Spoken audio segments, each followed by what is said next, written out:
It's the 27th of January 1945, and skimming through the Italian mountains are two P-47 Thunderbolts. Inside the rear P-47 sits 18-year-old Raymundo da Costa Canario from the 1st Brazilian Fighter Squadron. He keeps up with his leader, Lieutenant Luiz Lopes Dornelles. The men are on a free hunting mission, and as they roar around a cliff, they spot a column of German vehicles. Dornelles gets on the radio. "You see that, Canary? It's Tigers." The German column is made up of several vehicles, but Dornelles is right. In the midst of the column is the unmistakable hulking form of two Tiger tanks. "I'm diving in." Canario is the first to pull around his P-47, and then line up the column in his sights. "Canary, watch out for anti-aircraft fire." But the thrill of battle fills the young pilot, and picking up speed, he sets his crosshairs on the enemy formation. Alarm! Attack planes! The column rushes for cover, as the Germans turn all their defensive firepower towards the Brazilians. The roar of the 18-cylinder P-47 engines fills the air, and the Germans lift their machine guns to meet the threat head-on. Bullets fly towards the P-47. The Thunderbolt is hit with German lead, and the bullets make a noise like gravel on a windshield. Canario is showing nerve beyond his years and calmly pushes a button on top of the stick, and a barrage of rockets launches off at the armored targets below. Canario then squeezes the trigger. In response, 8.50 calories ring out. At maximum speed now, he strafes along the entire length of the column. Trucks are hit, bursting into fire. As he starts to level off, he's now low and over the target. He punches the bomb release with his left hand, and two 500-pound bombs release from his wings in quick succession. And they pile into the massive German tanks. Canario is already flying up and away when he sees green streaks passing by his canopy. On the ground, a German 20mm anti-aircraft cannon tries to chase the fast-disappearing P-47. Canario pulls up and veers left, dodging the incoming barrage, and he tries to race for cover behind the cliff. But the deadly rounds are streaking past, each one closer than the last. "I got you, kid!" It's Dornelles. Racing in, he has the cannon in his sights while it is pointing at Canario. Dornelles strafes the cannon, and the Germans jump for cover. Just as he passes over, he pulls the bomb release, and pulls up from the explosion and inferno. "Thank you, Luiz. I almost lost my feathers." Coming around again over the smoking wrecks of the two Tigers, the men spot something else. Further down the road is the unmistakable form of a third Tiger. "Cover me, I'm on it." "Right behind you."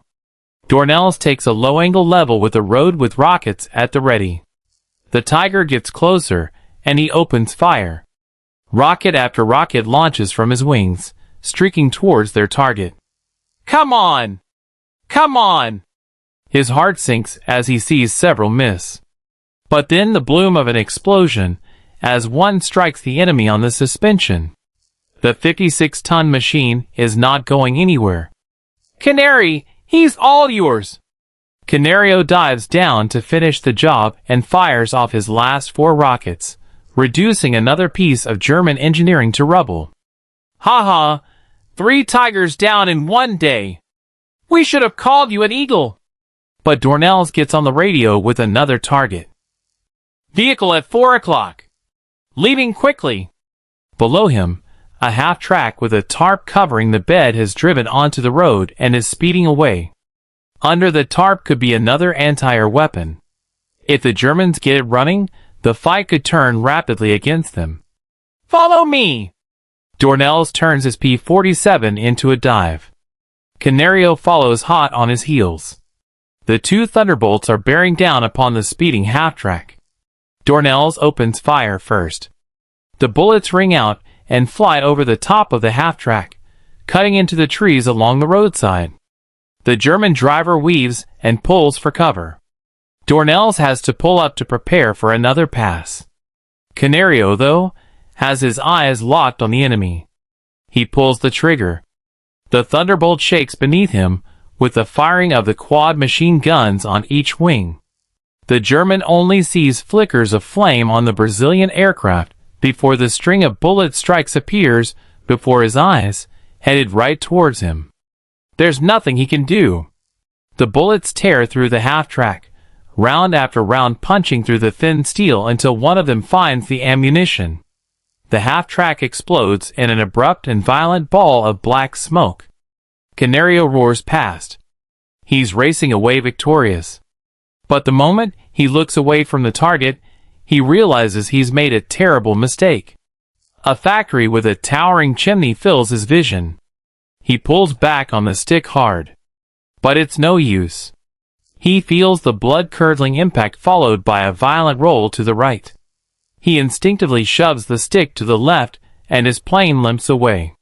He caught the roll. Better yet, his trusty P-47 is ever so slowly rolling back to level. He holds the stick on full left and tentatively applies the left rudder. The plane responds. He's shocked. How could it still be flying?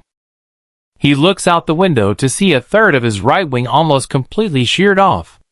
I regained control. I struck a chimney. Dornelles flies up alongside him, his eyes wide at the sheer scale of the damage. Can you fly it home? Canario examines his instruments. The fuel is not leaking. The engine looks healthy, and everything appears to work. I think so. But Dornelles can't hear him. Da Costa, do you copy? Can you fly it home? Something has gone wrong. Canario can hear his leader, but his leader can't hear him back. Can you hear me? Copy that. We're flying through the Adriatic. The planes head home together. All the while, Canario is focused on keeping control. Then a transmission comes in. Aircraft up ahead. Damn it! What are we gonna do? It's the last thing they wanted to see. Two unidentified fighters in the distance coming right towards them. Keep your heading. I'll deal with them. Dornelles speeds up, leaving Canario behind, and the two unidentified aircraft turn gracefully and dive towards them. Dornelles pulls up, ready to meet the challenge head-on. But then he realizes. These aren't enemies. These are Spitfires. Dornelles immediately breaks off the attack and shows the side of his aircraft to prove he is a friendly. But it's too late, and the Spitfires power past with Canario in their sights. The two Spitfires roar towards Canario as he tries desperately to maneuver. There's nothing he can do. Tracers pour out of the Spitfire's wings. Canario's tail is torn to shreds, and the aircraft starts to roll over. The unknown fighters roar by Canario, and he gets to see them up close. They're British? The two Spitfires come around for another attack. No! No! I'm a friendly! They pull up next to the Thunderbolt. Oh bloody hell! It's a P-47! Sorry, old chap. The Spitfires waggle their wings in apology and turn away.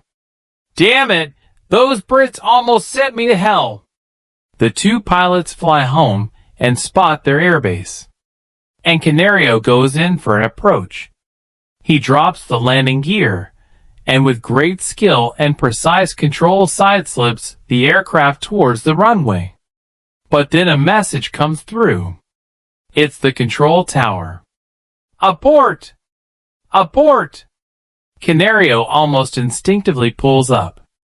Canario was told by the tower that the runway was needed for an emergency landing, and the Thunderbolt had to enter a holding pattern.